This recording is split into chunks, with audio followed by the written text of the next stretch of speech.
This is AV SuperFriends Off the Rails, an almost regularly scheduled open discussion on audio and video in higher education. We'll sound off about our most brilliant ideas, our dumbest mistakes, and everything in between. And because this conversation will almost certainly go off the rails at some point, we'll end up covering just about everything else. And now, the AV SuperFriends. For November 12th, 2021, it's the AV SuperFriends Off the Rails. Welcome back, everybody. Time for another Friday afternoon podcast adventure. And, you know, we were just talking, it's November.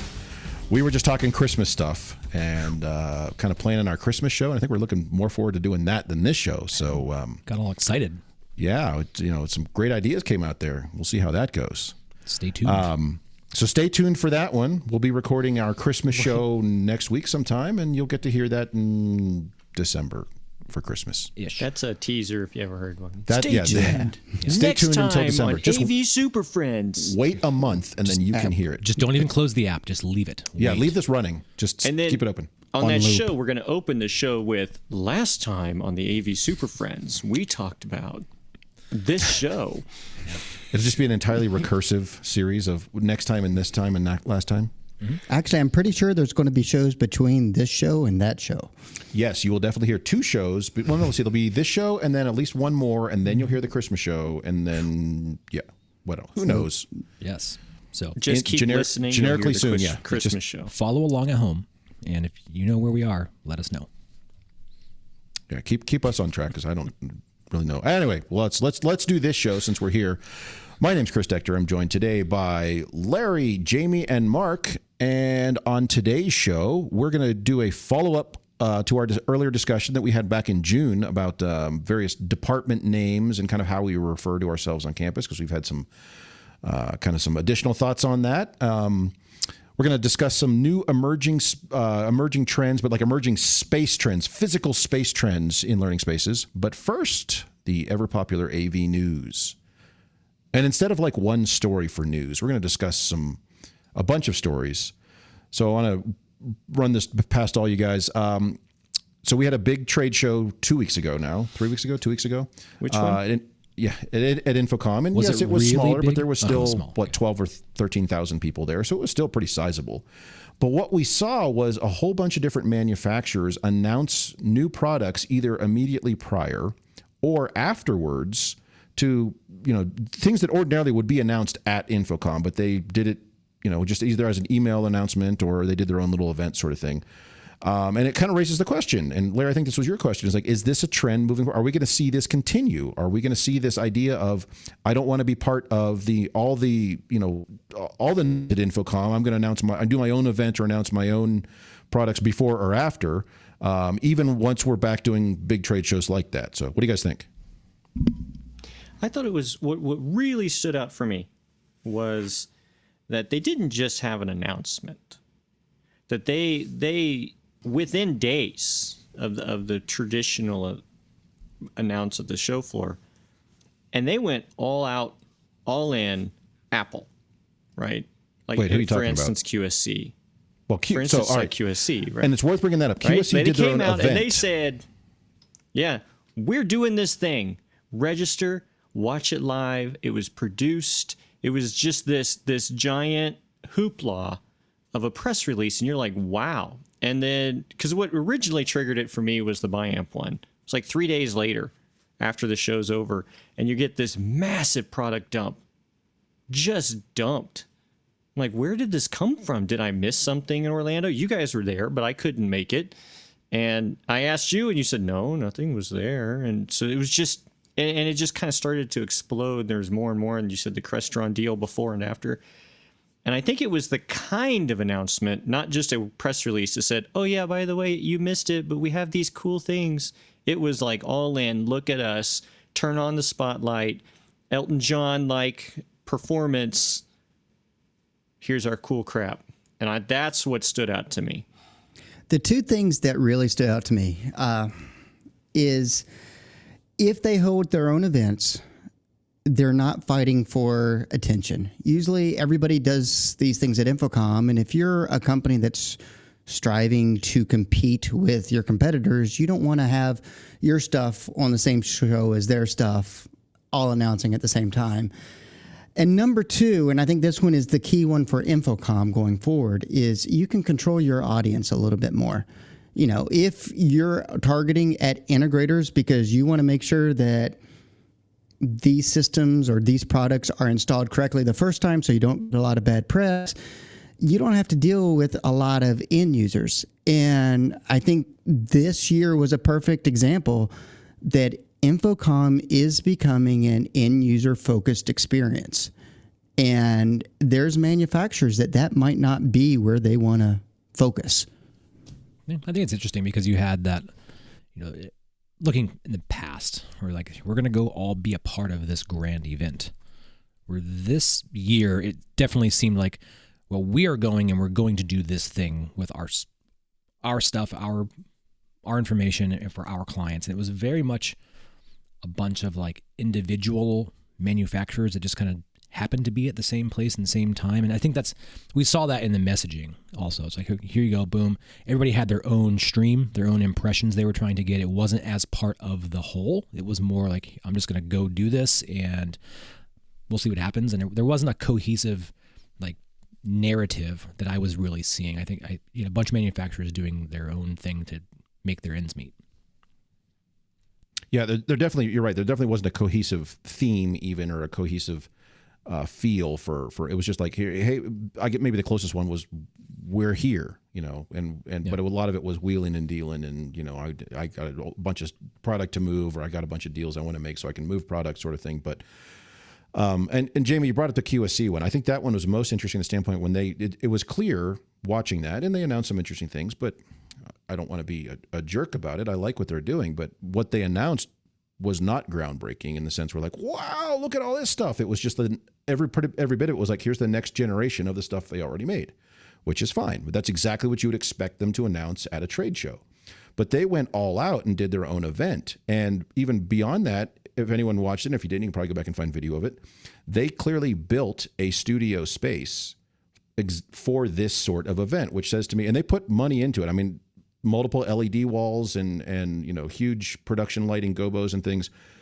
That says to me their intention is to continue doing this sort of event for product announcements. And I would guess what we might see from them is, in particular, is they would have a presence at trade shows and they'll answer questions and talk about stuff. But when they announce big product releases, it's going to be on their terms, with their audience, on their stage, on their timeline. Because I think maybe this is a reflection of the supply chain issues, is it worth me as a manufacturer coming out and announcing a whole bunch of new stuff if I know I can't ship it for months? I mean, Extron did this years ago. They used to announce stuff and it wouldn't ship for 6, 8, 10 months, a year. So they just stopped doing it. And if everyone's kind of waiting on this annual cycle of between two big trade shows, InfoComm and ISE, I have to schedule all my product announcements and my product releases around that, where, you know, hey, if that's not going to be ready until, you know, the end of the year, why would I announce it in June? I'll announce it when it's ready, or vice versa. I don't want to announce something that doesn't exist for 9 months, sort of thing. So I think the QSC one was really telling, just from the standpoint of, I think the indication is they have every intention of continuing to do things on their own terms, on their schedule, less so tied to trade shows. I think what's really going forward, let's look at what comes next, is who runs with that same idea. Like when they look at the QSCs and they said, okay. Who also like builds a studio space and starts doing that? Yeah, or even if they just hire it out or attempt to make a show out of it, attempt to make a demonstration out of it. And not get, I mean, QSC didn't get into the nitty gritties on any of their stuff, but they built hype. And that's where I wish Rachel, now, you know, she's got her job today, but I wish she was here, because it would be really interesting to hear her perspective, because she's in that part of that industry that says, is this going to be a thing? So I'd be really interested. And also, I really thought it was kind of cool that an AV company, for God's sakes, use audio and video and make a show out of a product announcement instead of a stupid spec sheet. Nice. Right? Yeah. I mean, I like spec sheets, but it was just kind of refreshing to say, hey, look, they put some thought into this. And the fact that we're all sitting here talking about QSC's show when not the products. Well, and they didn't release anything that groundbreaking, says that their approach worked to a certain extent. Like if they had pushed, imagine this was InfoComm 2019, and they had done the exact same quality of product release, we wouldn't be talking about QSC's presence at InfoComm. We'd be talking about other manufacturers. So the fact that we are talking about them, it's a successful event for them. I think they missed the boat, though. They missed a big thing, and this is an idea. They're going to steal it from me, I just know. But wait, there's more. Act now. Act right Not now. one. Not one, but wait, there's more, or one more thing. You mean the old Steve Embrace Jobs it. thing? Yeah. Yeah, or infomercials. But wait, there's more. If you buy one, you get two for free.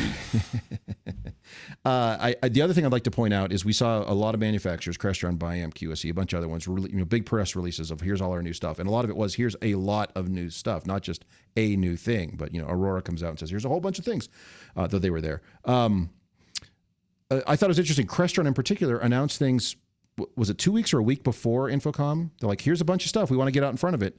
And then they announced even more stuff the week after InfoComm. So, or I guess it was just last week or this week. Anyway, but it was after InfoComm. So they were on both sides of it. So that says they have a whole bunch of things. But they probably, I'm guessing from a marketing standpoint, they put together that release, and there was so much stuff in there that they're like, look, it's just a big PDF we're sending out functionally.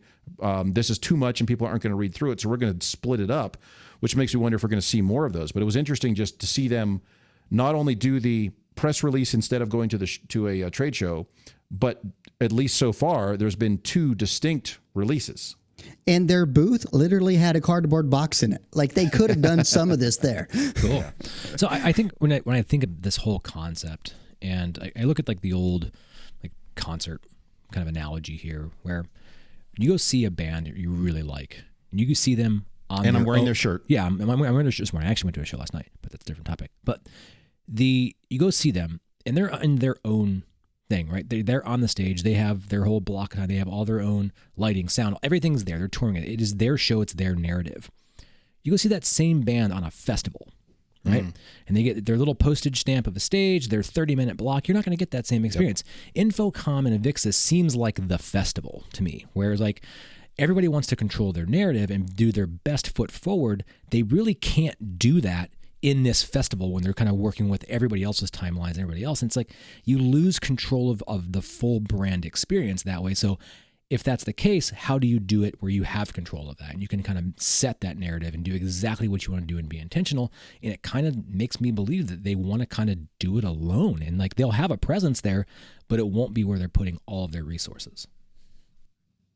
Yeah, I definitely think we'll see moving forward from some, not others. Some will just go right back to being there because, hey, it's free press and they can get it out there and they get a lot more eyes on it there than they do otherwise. But I think we'll see a lot of manufacturers or larger ones who are, or at least those who are maybe more forward thinking or just thinking outside the box. They'll do their own announcements and maybe their own little events, which was kind of interesting to see. I also kudos to QSC on that one for keeping it relatively short too. They didn't like, we're going to spend 2 hours going through every little thing. They're like, look, we're going to spend like 40 minutes at this and a lot, and then we'll take questions.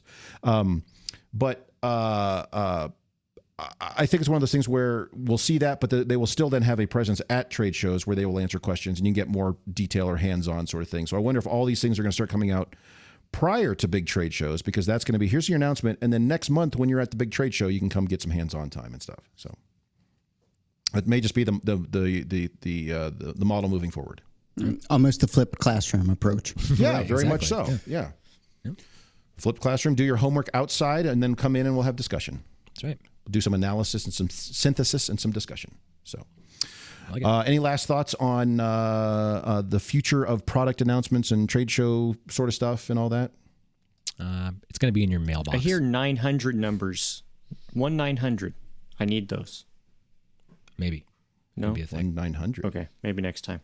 1-900 by Crestron. No? I have a thing called a computer, and I can type things into it. I don't need to use a phone.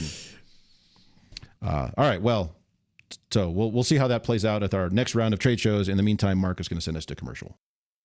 There's a great new digital magazine from Higher Ed AV Media found at higheredav.com, and we do a special monthly show where we actually stay on topic.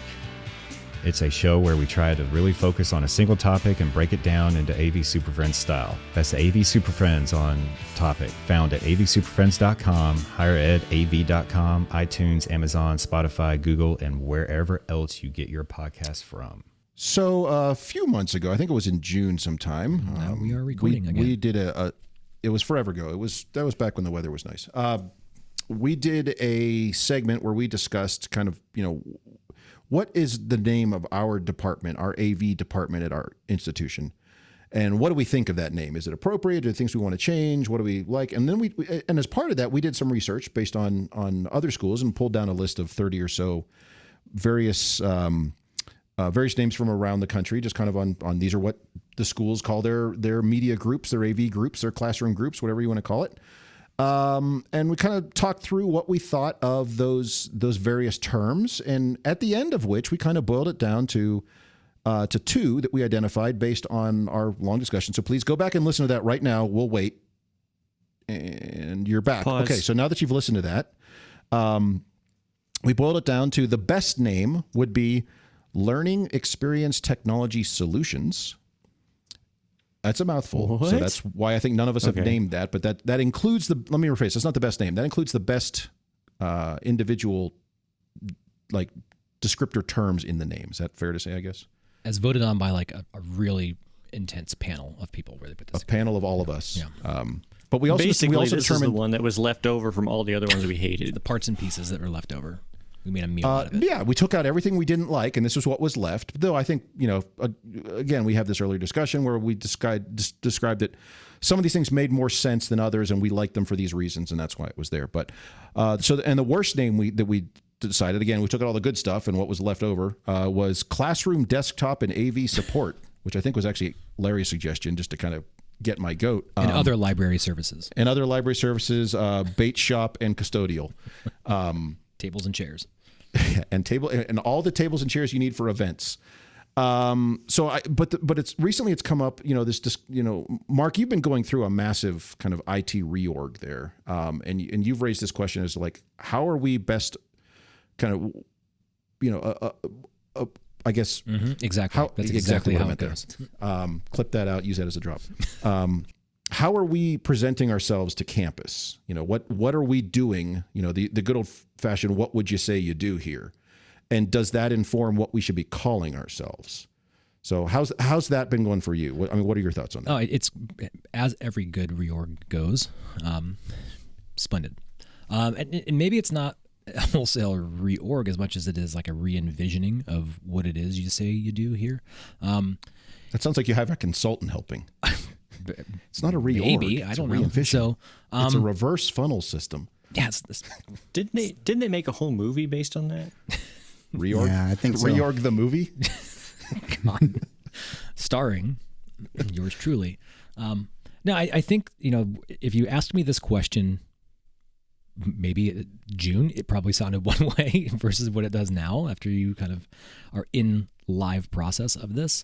There is a larger shift kind of going on where it is less about the tools and the things you use, right? And all these, whatever they are, whatever the widgets and tchotchkes and WMDs, the weapons of mass distraction that you kind of deploy out there. And really what is the experience that you are creating, right? And it's changed, right? Where a lot of folks that are in this technology fields were really good at their tools and did all this stuff, and they do their thing and they deploy and they build and they fix and all that.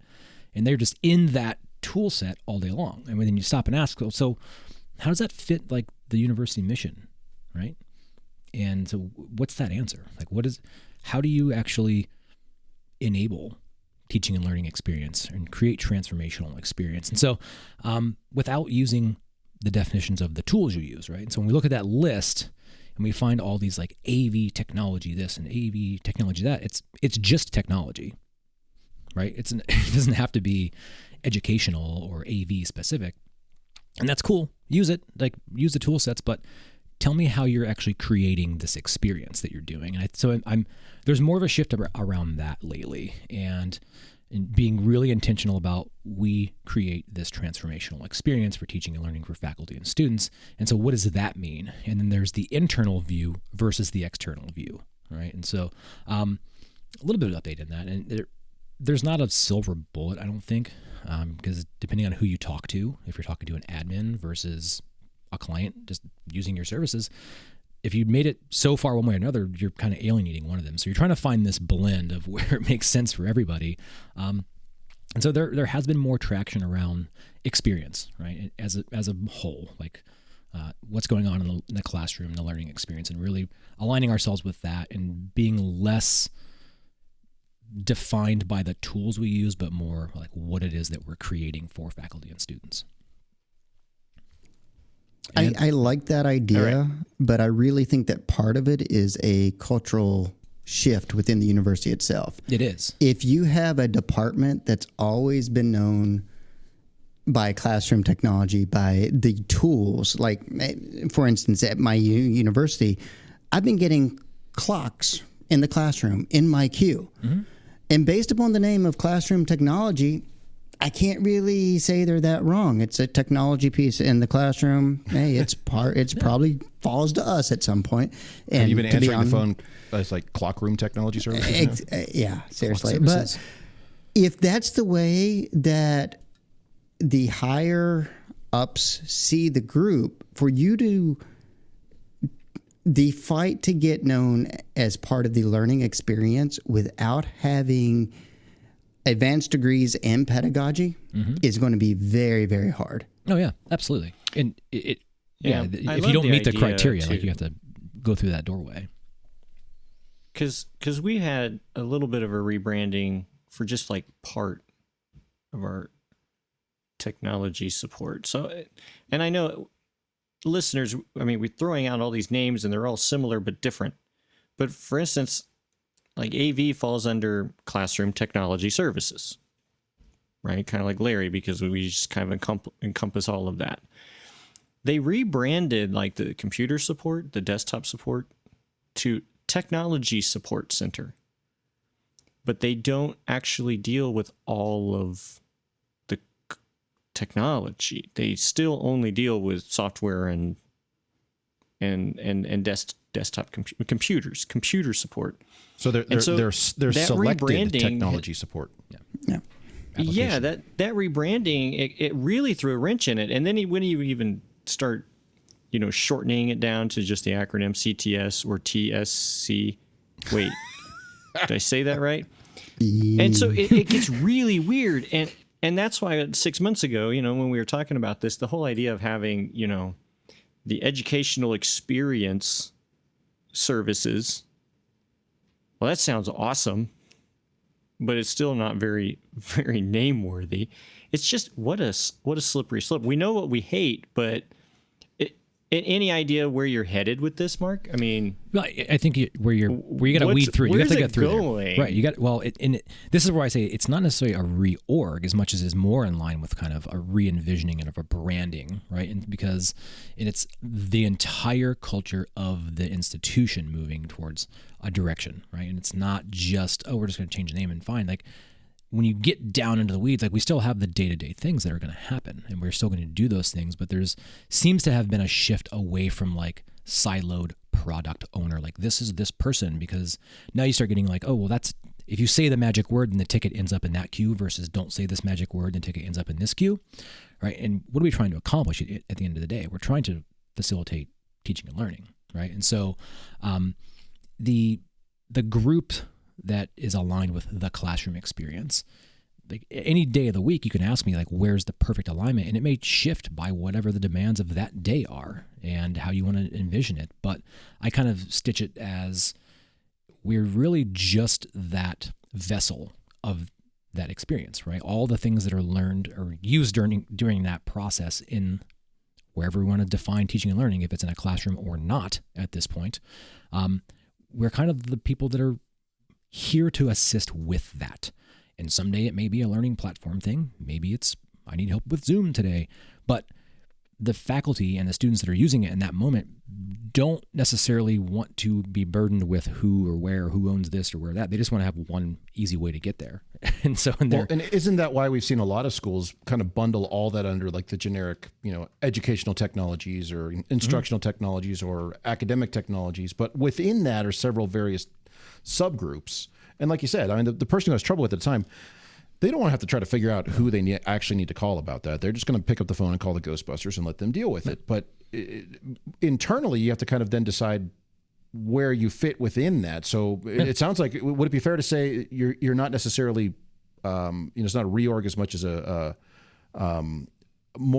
trying to more accurately reflect the service that you provide to campus already, so people maybe more clearly understand that based on the name. Yeah. And I think you see a lot of institutions moving towards like, okay, we're doing a lot of forecasting, right? And to be honest, like there are threats to higher education that are happening, right? Enrollments, things like that. And so people are trying to be very mindful of like, well, why do you do that? Why do you put technology in classrooms? Well, who told you to do that? Can you define what success is in that? If you're doing that, so what does it mean? And the answer is not, well, we just take care of classrooms. Like that's not the answer they want to hear, right? So now we're talking about, okay, we're engaging, right? There's an engagement piece and we have to assess. And so what does it mean to be successful? What are the prerequisites to success for teaching and learning? What defines a proper tool set? And we're really getting to the needs analysis of why it is we do the things we do in the first place. But a lot of institutions just did it because they guess they needed to do it, and they've done it forever because they just have. But now it's like, okay, well, with limited resources, we have to be mindful. And so what does it mean to provide tool sets for a mixed modality or just a presentation or a flipped classroom, like being really, really intentional and understanding that we're there to make sure that experience is being met with the proper tool sets and alignment. And so it's not just break, fix, firefighting, and all this other stuff that like the history has got us to here, but it's being willing to say, okay, well, if we're not doing it right, what does it mean to do it the correct way moving forward? And are there things that we're no longer really should be doing anyway, but maybe we're just at this cultural piece where we've just always been doing it. But so it's more engaged with the larger campus on having everybody be involved with what that experience needs to be, so that you're not just going it alone. Just, well, I guess we're going to deploy more VGA cables because VGA Sunrise is coming. So, so we're making more data-driven decisions because it's a solid plan. Yeah. But there's obviously where the rubber meets the road, and there's probably people listening to this, but like, there's no way in hell. You're never going to get that buy-in. That's just too big of a lift. But it starts small, right? You have to have everybody kind of understand that you're looking at a larger roadmap, looking forward that this is how we want to define what our success is, and being involved with that definition in the first place. I think it's okay to have these little nomenclatures, these names for all the little specialized departments. I think the most important one is the top of that little umbrella, and the fact that they're all in coordination together. What I'm seeing, and I think what a lot of places are seeing, and probably why it started your conversations there, is that we are all under that learning technology experience umbrella. Now, some of us are in the classroom, some of us are online, some of us are infrastructure, some of us are back-end servers and LMSs and instructional design, but we're all really under that big umbrella of the learning experience. And what I see happening, and I kind of wish we would be going through the same process right now. We're not, and as much as I keep barking to my superiors that we need to be, is that everybody still wants those silos. So we all know right now we live in this world where our learning environments include Zoom, right? Well, currently, or Teams, or pick or equivalent, yes. Yeah. Communication, yes, right. But the people who service that are not even under the same umbrella. Because we're a secondary. So UMKC, right? UMKC is University of Missouri in Kansas City. The people that deal with our LMS and those services and the unified communication services are all at the Columbia, the flagship. And there's this giant disconnect. So when something goes wrong with, quote, Zoom, we're not on the same page and we're not under the same umbrella, except that we're being judged. Our learning environment, our technology learning environment is being judged on something that they're not in the same mission.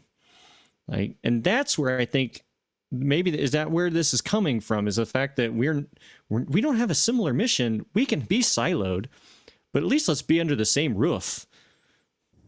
And Jamie, I would just take what you said. You said that the learning technology is generally the umbrella that the faculty development, the faculty support, the room support, all that is in.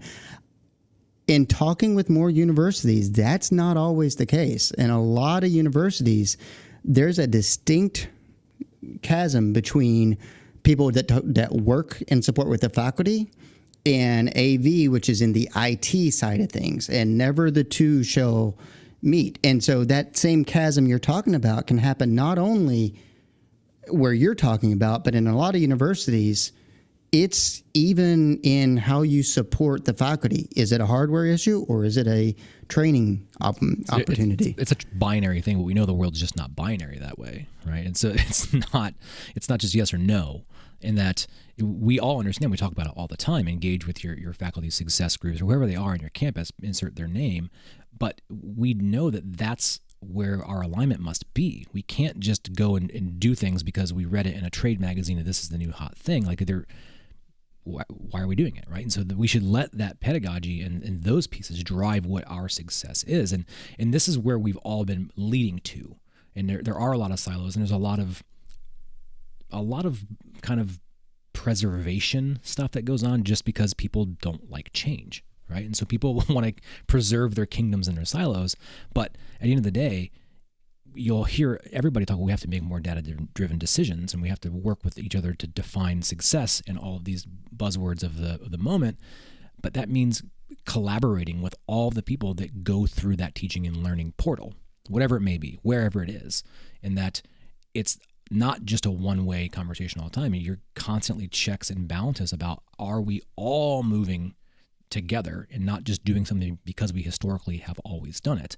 And I think on the AV side, there's still a lot of mystery out there in audio and video. People, and like, okay, well, we agreed that we're going to converge and we're going to be part of this IT, but why don't you just adhere to the best IT practices? Why do people have to go to that room? Tell me why I can't just do AV from this computer terminal at my desk. Explain that for me. And so there's this friction between the traditional IT model and this quasi art form of AV deployment, even though there's standards and we do those things, but we haven't yet engaged with even our IT partners to explain why what we do is so important to that teaching and learning experience. And so we're kind of catching up a little bit in that. I'm just flattered that you called me an artist. You called me an artist. I want to bring up another aspect to this that we haven't discussed yet, and it's coming from the non-academic side of things. That is to say, if you're known as academic technology services or classroom technology services or whatever that might be, and more, because these learning spaces increasingly are not just the 18 classrooms in this building and the 27 classrooms in the next building sort of thing, but they're informal spaces and they're non-standard spaces. In fact, we're going to talk about this in a few minutes, but increasingly we're being asked to put fundamentally, and maybe a little bit different, but fundamentally the same types of presentation and communication technologies in these spaces. And so we're getting involved in, for lack of a better term, non-classroom projects more and more. And the question is coming up like, well, why is the classroom team here? Why is academic technologies here? We're talking about a new student housing building or something. Why are these guys here? And I think that's another area to consider is like, well, how do we come up with a name that reflects the services that we're providing from the academic side of the house, but also from the more facilities-driven side of the house, or the building management side of the house, or the space management. And it's kind of a weird place to be, and that's a struggle I'm going through with right now at UW is like, how do we best position ourselves, because we are taking on a lot more. Let me rephrase. We're getting more involved in a lot of projects early on that ordinarily would not be a thing. Like, it's just it's the classroom guys. Don't worry about them. But now we're kind of forcing our way into these conversations very early, because we know at some point we're going to have to be involved anyway. So let's make sure that the infrastructure is in place and we know what the intent of each space is, and that we are building to our approximate institutional supported standards sort of thing. Because at some point we're still going to get that call. And, to our earlier discussion about the users don't want to have to figure out which number in IT they're calling to deal with, which of these 7 different issues it might be. Whoever's in this space, if it's an atrium in a new, admin building, or if it's a student in the open gaming lounge in their new, in the new student housing building, at some point it's going to get to IT, and they're going to end up, calling the classroom technology group to come over and fix it, sort of thing. So it does raise questions as how to position ourselves so it's not seen as strictly an academic service, in the sense where in the old model of academics, it exists only within the 4 walls of that space designated as a scheduled classroom. Because as we're seeing, I have them all the time. There's students who are taking classes which are being taught hybrid real time in the next building over, but they're in the new building because it's got comfortable seating and the coffee shop is right there, and they're sitting there on their laptop on Wi-Fi, taking part in this class, but they could be physically in the space if they walked, 250 feet, sort of thing. But that's a valid option for a student in 2021. So it's just an interesting thing to think about. How do we position ourselves almost as internal consultants from the commercial AV perspective, but yet still maintain that foot in the academic world as well. Yeah, and I don't have a good answer for it. But. Oh, I thought you were going to give us the exact Yes, answer. and the solutions, you want to call yourself PC and audio visual support. So one of the things that we've had conversations around this, and like where we see some of that pivot around the traditional IT model, and people ask like, well, why can't it just be this or can't it be that? And I said, well, here's one example, in that our traditional IT support is about you, in the individual of you, the personal person behind their sole terminal. And it's their computer or whatever.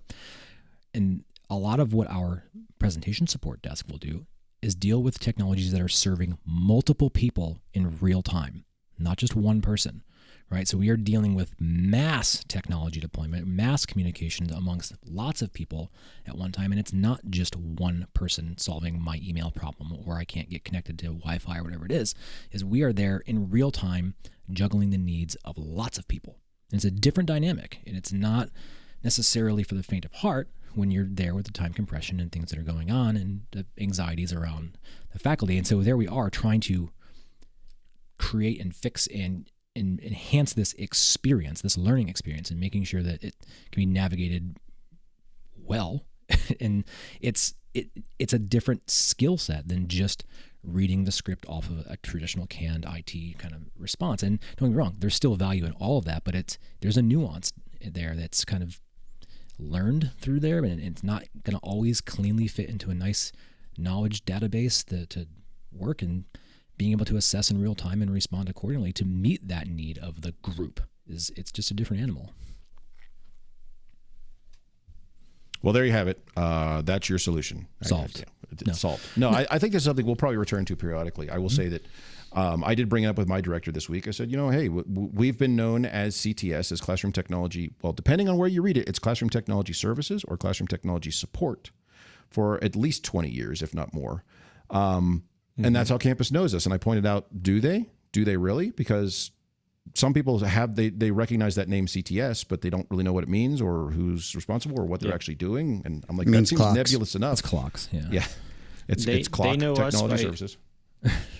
And they don't know us by the department name, but they 20 years ago named a technology classroom an ILE, Ideal Learning Environment Room. There you go. And so when I say, hey, I'm the AV design with classroom technology, they're like, who? Well, we do you're the ILE people. Yeah, the people. So, but and you're the people. Yeah. We're those. We're those them. people. But I mean, historically, look back. I mean, you've all been on capital projects that come through, and a project manager reaches out. I need a classroom, or I need 25 of these classrooms with all displays and stuff. Did they ever even stop and explain to you what the experience was being created in these spaces? They're like, I need X amount of rooms with X amount of displays, X amount of things, right? Well, that's very much around the tools. So let me take it from the other direction. So I have a capital project which has been in the design phase. It's been going for a while. And since I'm new here, I'm now asking questions about this. I'm like, hey, I see your guys are talking about updated drawings. Let's send me a copy of those. I want to do some markups and see what you're doing. And then I start asking questions like, well, what's the intent of this space? Or do you mean, do they want to do this or do they want to do that? And I'm getting pushback now from people who have never had those questions brought back to them from somebody internally. And now they're saying, well, you'd have to go back to the user group. And I'm like, yeah, that's why I just asked you that, because in that email I said, put me on the design team so we can ensure that not only are we reflecting what the actual user group wants to do, which as best I can tell so far, you guys can't answer that, and you've already met with them. So how did that go? Or did you just not ask them? And also, at the end of the day, I know I'm going to have to support this in 3 years, so it needs to be done in a certain way. So not only does it meet the needs of the end user group, but that it's supportable too. And apparently none of those are true right now. So what the heck is going on? So it is a weird place to be. And as we talked before, it's a cultural change. This is a big shift to say, I want to do this now, involve me in these meetings. And they're like, well, why? You're just a classroom guy. I'm like, let's change that one up. For those listening, I think, going down this bit of a rabbit hole is that, how do you get there? And what does it mean? I think when you meet with a client or a partner across campus, whatever it may be, like think about in your scope of work, think about it in that context. How will I know if I'm successful? If I meet your needs in this space, what will you be able to do from an experience? And write that up. Like literally put that on paper and write it, because now you can measure against that. And the choices you determine to treat that space, you can then look at that and say, well, did I do this? Did I actually deliver this successfully with the technology that I've chose in this room? Did I create that experience? And that goes, let's expand that. That's not only for those of you who operate like we do, where we design and build and install and do all of our own stuff. For those of you out there that are maybe the go-between, an integrator, and the faculty or the teaching staff or whomever, same process. Write it all down. This is the experience that I want delivered to me, because you're paying good money for somebody to give you that experience. And now you can measure it. Don't take just theirs. They may tell you, well, this is what you'll get. Say, no, this is what I need. But go through that same process, because even if you're not the one personally providing the services, it gives you a good space to say, to measure the people who are trying to give it to you. And it is something that I've been trying to do more and more and more. And basically because we started talking about it here on our show. And I can say that it's made a big difference. Not only to the people I serve, but to me too. It's like, okay, I hit my goals, or, oh God, I'm out over my skis on this one. So it's a good thing no matter which role you're in. Well, though I don't think we answered the question about what we call ourselves. It's in there. If you play along, you got the scorecard. You know where it's at. So I will say that from a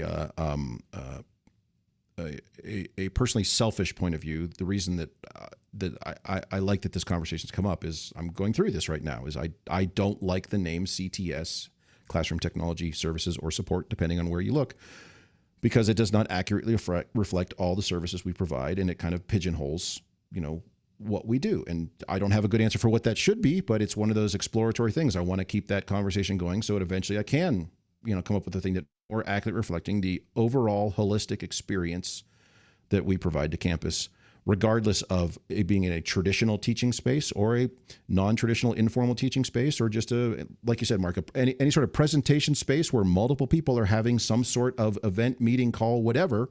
We need to be involved in some way, even if tangentially, just for infrastructure and support needs and that sort of thing. So this will certainly be an ongoing discussion. We will revisit this periodically. And if any of you out there have good suggestions on the best name or worst name you've ever come across that has worked great for your campus, let us know. As many of you know, the Super Friends have always been better received when we have more input from you. So here's your chance. Send us a note at mailbag@avsuperfriends.com and get involved with the show. We're looking for some topics to discuss, some fellow nerds to talk to, or just general AV awesomeness to brag about. But remember, we'll probably steal your ideas. And I suppose we'd take some criticism, but that wouldn't be very nice. Anyway, drop us a note at mailbag@avsuperfriends.com and find out how quickly we ask you to join this nonsense. All right, for our final segment, we've been dancing around this idea of seeing learning spaces in general change from that classroom that has 4 walls and a chalkboard at the front and now a projector to everything else out there. As students are forcing that issue and taking that learning experience outside those 4 walls via Zoom, or as I said a few minutes ago, they're just sitting somewhere else because it's got better Wi-Fi and there's coffee down the hall.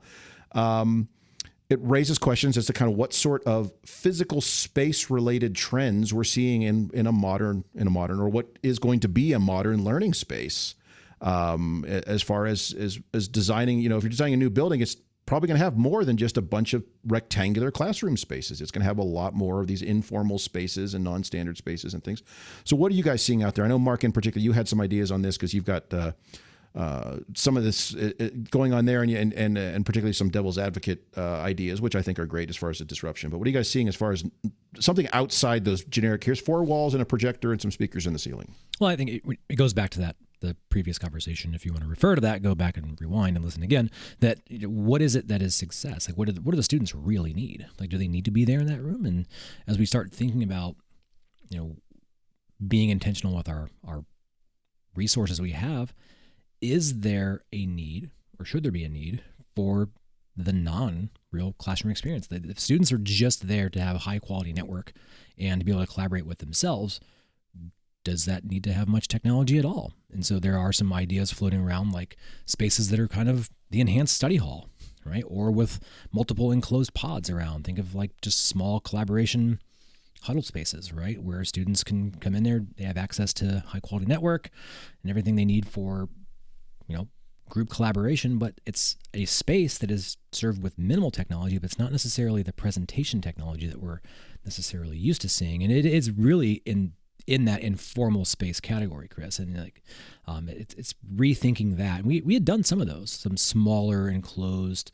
collaboration spaces up at another campus. And this was well before the pandemic ever happened. And I could see those types of spaces being more useful from a student perspective, that they're coming in, they can do their small group work, and it's kind of open, multi-flexible kind of spot that's not really a classroom at all, but students are going there and attending classes remotely. I hear what you're saying. We had a couple of those pods.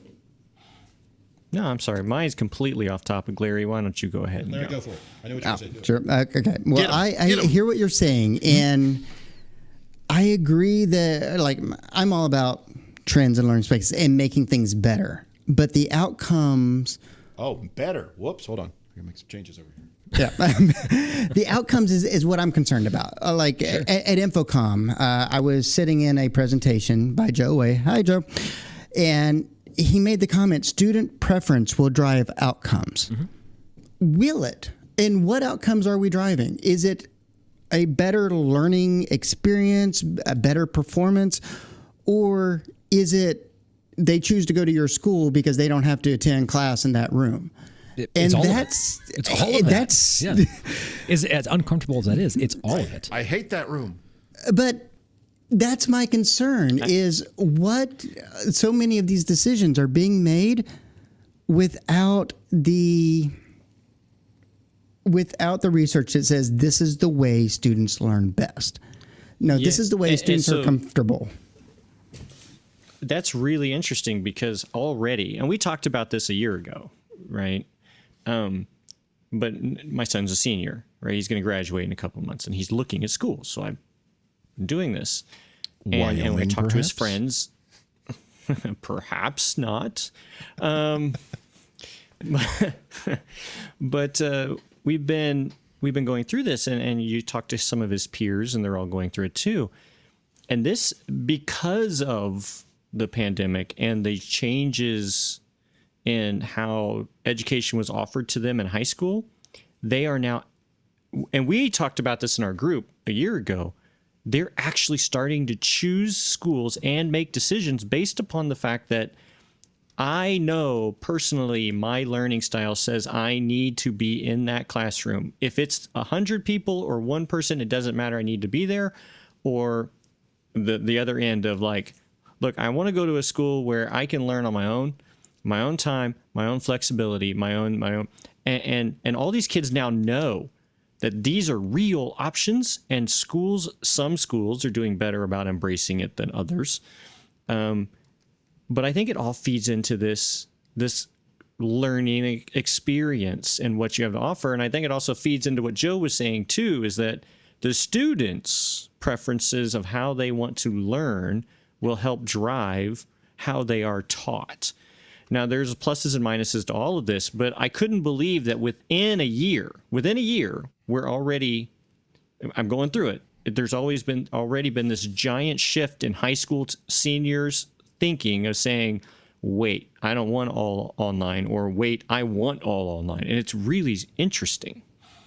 And I'm okay with either direction. It's that I want the class to be in a room, but I don't want to have to actually go to that room. That live flex, that's where I'm like, okay, everyone else we're to just go to the room so they can teach it to me. Well, the research shows that's not the best solution, whether the student is comfortable or not. Yeah, I went through that too, though. There was some courses where I knew there was days I wanted to be there, but then there was days where I was like, these are the same ones that took attendance, right? Like, look, this is stupid. Why am I doing this? I don't. This is a gen ed that already. Regardless, but I think that those options and having that openness it's really interesting to us, because we are now looking at spaces that don't have technology. Right. I mean, we're purposely not doing technology in some spaces to give them a place where they can bring in their own laptop or their own headphones and hang out or actually read a book, which just seems kind of strange that you have to provide those as special spaces and they're not the norm where it used to be. And by book, you mean that's when you print a PDF? Is that what that is? No, like a real book. I was amazed. I'm like, whoa. So it's really kind of cool. Although, we're an urban university, right? We're right in the middle of the city. And we had a few of those pods that Mark was talking about, and some of them became homeless people's homes. So they got rid of them. So no more pods. And a lot of our students are transient, so happens. So, Larry, do you want to bring this up? Because if you don't, I will. You can certainly bring up the pods, the mobile pod racing. So when Larry and I were at EDspaces 2 weeks ago, last week, 2 weeks ago, whenever the heck it was. Last week. There's a company there by the name of Nook. I'll give them a free plug here. Nookpod.com. They make these little pods, these little things, but they're deliberately designed with no technology in them. They're designed to be, hey, take a big common space or a shared space or whatever, and you can get an individual experience, I guess, however you want to phrase that, by dropping this thing in there. It's a piece of furniture, so it doesn't have to be built out or attached to structure, or it's not, it doesn't involve facilities or any of that. You literally roll these things in there, and it creates a little quiet space for 1 or 2 or 3 students to get together and either work as a group or sit individually. And it's an interesting, intriguing idea to think about, learning spaces of the future. And we've even looked at it from the standpoint of like computer labs, because they're saying in these computer labs, which have increasingly gone more kind of cafe style already, they're saying, well, we don't need as many physical workstations. We need to provide some workstations, but a lot of it, people are just, they want to come in here and sit down where there's a place where they can work and there's a printer nearby and there may be a lab assistant who can help with things or whatever, but they're bringing their own laptop in, or they're going over to the checkout desk and checking out a laptop. And so we're looking at these pod things as like, well, we could put a couple of these in, and it gives them just yet another type of environment where they can go and do their studying and their learning there, but it doesn't require us to build out a big classroom space. I think these are interesting little deals. Yeah, it's disruptive. Like I would look at it on the surface, I think this is stupid, but wait, because I and Chris, your example of a computer lab, I think that's perfect, because the thing I hate about computer labs is that they're all open and everybody can see everything you're doing at all times. What are you doing on that computer? And all I really want to do is print. Right? That's what you tell people. Have you gone into one of these things and looked over your shoulders? I got on my screen. Yeah. And every time I close a window, 4 more open. I don't know what to do. These are kind of cool. Sorry, Now I'm trying to figure out how to motorize them. That question we were already came talking up. about that too. Larry and I were sitting in one, and the sales goon's there, and she's telling us all about it. And I'm like, these are on casters, right? She's like, yeah. Like, are they motorized? She's like, I don't think so. I'm like, can we make them motorized? Because I want to drive these around campus. These are modifying them already. They must be successful. So, but I think when you take a step back from this, it's like higher education as we know it, right? Is as we are shifting and adapting and moving, a student doesn't just look at an institution like, oh, I want to go to the school because of the name, or maybe they do, maybe their legacy, whatever it may be. But it's the cumulative total of the entire student experience, whether that's time to degree, the athletic things, the things that they're going to do, all of it is in there. So a university must be able to offer a lot of different options so a student can look at that university as an attractive destination for their educational experience, right? And so you have to have everything in your quiver out there because it's not all going to be the same. We clearly know that you don't need the exact same tool set in every single space across campus. We don't need the exact same space everywhere across campus. So this is about giving people that flexibility to make that choice, to make the experience what they want, because the data is there. If they don't like it, they're going to leave. They're going to go somewhere else. So you might as well make your university look attractive and give them as many options as you possibly can. It still boggles my mind that we are talking about putting nooks outside of their dorm rooms so they don't have to walk the building over to go to the actual classroom where the instructor is.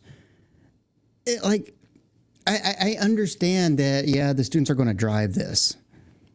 My question goes, how far are we going out of our way to do this rather than make the experience in the room such that they want to be there?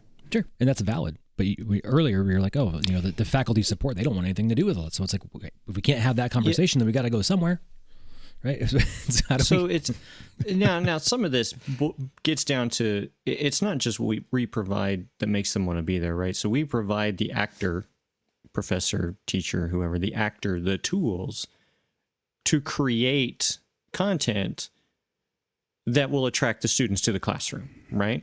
But are we creating content or are we creating the experience? Because we're content helping we them. can reproduce. What's the goal? Yeah. We're helping them, giving them all the tools necessary to be as creative with their own content to attract those students, right? And when do we limit that creativity? And that's that in-between line. So we want to be as standard as we can. And so I want to be able to have just a regular classroom where you can have a regular old PowerPoint, boring ass system, right? It's a need. Whatever. Yeah. Nobody likes those. But it's needed because we have instructors that's the content that we provide. However, the next time, the next class period, I have this really dynamic person. So I want to also give them the tools where they can have this kick-ass hybrid system, right? Because they're really good at it. I'm still looking for that person, but there's one out there. And then the next hour, I want to have the same tools be able to be transferred into, because I really like the idea of the Twitch or Discord classroom. I wish there was a locked down version of Twitch Discord, it's an education only version. You got to embrace it, man. It's GIFs and emojis everywhere. Yeah. Yep. I wanted to use it for my 13-year-old soccer team, right? Because it's everything that they want. They want the social aspect, and I want to be able to give them content, and then we want to be able to collaborate around this. It has everything that they want, except that they can leave that little atmosphere that I'm in that's protected, quotes, and go to some really shady crap. And I don't want that. But in our classrooms, we want to give all of these different instructors the tool to make that dynamic content. And that's where I think that's a part of it. That's where it's been difficult. And I think a lot of us have done it. I think the trend is actually less about the instructor, to be 100% honest. I would agree. I don't think it's about the instructor anymore. And I think, I know it's blasphemy. Yeah, exactly. But I think you'll see higher education pivot, because we already are. It's not binary. Did you read this? Did you learn it? Regurgitate it as such, please. That's not education. What's more valued is the collaborative process in which students learn together. Notice nowhere in there is faculty. It's the process in which students go through as they are learning, and they're learning from one another. Just as you saw the Twitches and all that piece, they are there as a group. learning as a group, whether it be online, in a room, in a Nook thing, or wherever it may be. It's the collaboration that actually gives them the future leadership skills, and they learn how to learn, not necessarily what it is they learn. It's a different way of looking at education. Yeah, it's that constructivism. So would you call that the new normal? It's the constructivism educational theory, which has been around for a while, which is the students are constructing their own education, which is great, works really well in the active learning environments. That's why I'm concerned that we're moving away from that to producing the content, as Jamie keeps saying. And it's not about the content. It's about the learning experience and the students creating their own. And if But they need to have some structure, right? I mean, but it's, there is a content here. I'm there not is saying it has to content, be, but it's not focused on. It can't be boiled down to something you can watch.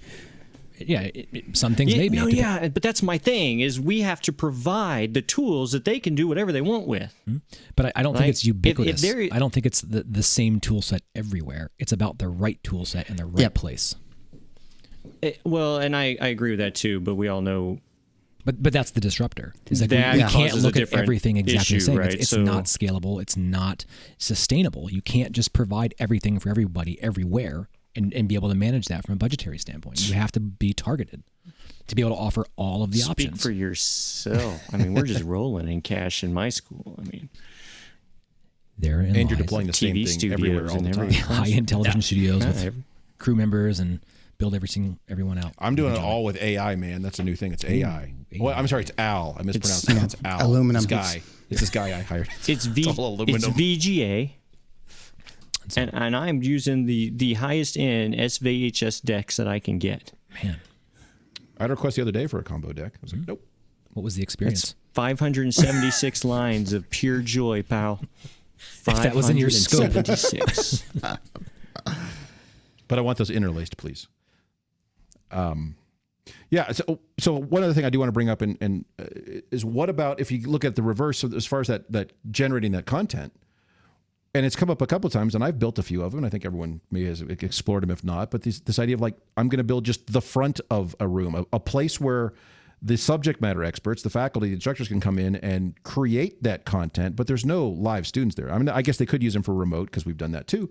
But the idea is we're going to build everything they would need to generate content for some sort of either asynchronous or hybrid delivery model, as opposed to we need to build a whole space to hold those 200 students, even though functionally the technology systems, the AV presentation systems and whatnot at the front are functionally the same. Is this something we're seeing? Are we going to see like, okay, let's build a whole bunch of informal student spaces where they can go hang out and learn however they want? Jamie, to your point about your son and looking at college and how do we find what matches my learning style? And then also in that same building, we're going to have someone else in there teaching a real-time thing, but they're just in a room that is 20 feet deep or 10 feet deep. It's just the front of a room sort of thing. So it's an interesting perspective to think about. I've been pushing for those for a long time. I haven't been able to convince anybody to actually pay for one until the last couple of months. And so now I've got 3 or 4 coming up soon. So it all took was a worldwide for a long pandemic. time I've been saying, well, that was part of it. I'm like, look, well, let's just skip the middleman here. We can do this in half the space and maybe produce a better content. And everybody's like, that's a great idea, but I'm not funding it. We'll wait till somebody else does. Well, I think that whole story is about media fluency, right? And people understanding that I can do this better if I have access to a simplified tool set, right? And so, and Chris, we worked on them. You've built one. I built one. Just a space that just has the front of a classroom in it, right? What you can do, go teach what you want to teach, can it, record it, see what you look like doing it. You ever want to know what you look like in the front of a classroom? Here you go. I look like that. Wow, I should change that. Yeah, you can do some assessment as to what's going on. So I think Bueller. But it has allowed, if nothing else, in the last year, that qualitative piece of it, right? Where it's like, I want to find a way to do that. Do we have resources available on campus where I can go and record a small segment that I want to use over and over? So I'm not having to deliver this all the time. And so we're seeing more of that. We've actually also deployed them on the student side as well. There's spots where the students can go in the small rooms, very similar outfit, almost the exact same technology where students are now making media content for within their curriculum and what's being assigned to them for faculty, right? And so it's both ways, and just the fact that we've acknowledged that there are simplified tool sets, that you don't need to have an entire television crew worth of stuff following you around to do this, that it can be self-service, right? And so we all know how to automate these things, and that's, again, it's what is that experience? What are we doing? Yeah, this past summer I had a HiFlex classroom I was doing. So I built that. Then I had a conference room literally next door that was available. So I took the front of the HiFlex room, threw it in that room, put some monitors, and now I have a virtual classroom teaching area that mimics the HiFlex one exactly. So if the students all are all over in the Starbucks because they can't bother themselves to walk to class, they can have the class there. Man, leave them alone. No, they were up late You last just night, got done man. chastising me. And I'm then getting old, okay? I'm the oldest one off on this my call. lawn. I know that. And in my old age, Like, I'm by starting like to look at these 6 young weeks. kids like, Shut just go to up. class. Larry, start all your statements at meetings about that. In my old age, and then just When I was whatever. all your age, I was In my much older than you. advanced years. Seriously. So, though it, Make sure you we have your keep- chisel and your stone tablet. There, We keep bringing up this idea Moses. of coffee. Maybe we just need to just add coffee machines to like the standard classroom equipment, and then that solves the problem. Yeah, the future Dude, of you're education is genius. the airport. It's all going to be The law terminals school, and just the law kiosks. school does have. The law school does have Keurig machines outside every classroom. No, but I mean Instead in the of room doc and cams, automated I'm through doing through the Keurigs. touch panel. Yeah, there you go. Sorry, we had to get rid of the doc cam. We didn't have enough space here, so Square footage. instead of It's showing USB you this, control. Just press the button. but I want full transport controls for that on the touch panels.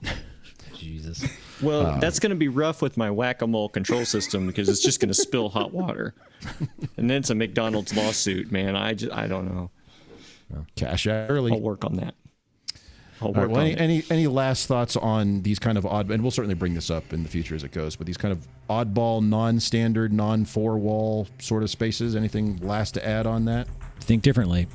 Challenge yourself. I think there's frontiers out there. Go get it. Go ask the average 19-year-old where they want to learn, and put coffee in your classrooms. What do you not like about learning If you now? ha- Because 19-year-olds make the best decisions. Clearly. Yeah, they do. Well, we've managed to ruin yet another episode of AV SuperFriends Off the Rails. You can contact us with questions, topic ideas, or general complaints at mailbag@avsuperfriends.com. If you complain loud enough, we might just invite you on the show. Nice work, everyone. Sharp broadcast. Really good. Everyone on the floor as well. Really a lot of hustle. I liked it. The opinions expressed by the AV SuperFriends are solely those of the individuals and do not represent their respective institutions, organizations, companies, or clients.